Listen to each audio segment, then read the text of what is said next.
Hey everyone, welcome to our channel. In today's video, we will guide you through how to flip between profile picture and avatar on Facebook. So let's get started.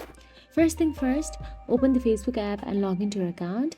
And also you will need to make sure that you have already created avatar on your Facebook, or if you have not, then you'll have to create one. In order to do that, simply tap on your profile on the top left corner right below the Facebook icon and you will be navigated to your profile. Once you're on your profile, tap on the three dot option available right next to your profile, and after you tap on it, tap on the edit.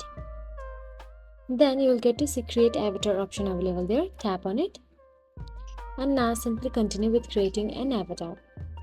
After that, all you have to do is create an avatar according to your preferences and simply complete it. Once the avatar has been completed, all you have to do is tap on the show on profile option available there and toggle the switch on. Now go back to the profile.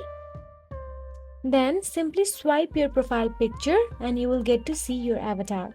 Swipe it from the right side to the left slowly and you will get to see your avatar. So that's it. If you found this video helpful, please like, share and subscribe our channel, and thank you so much for watching.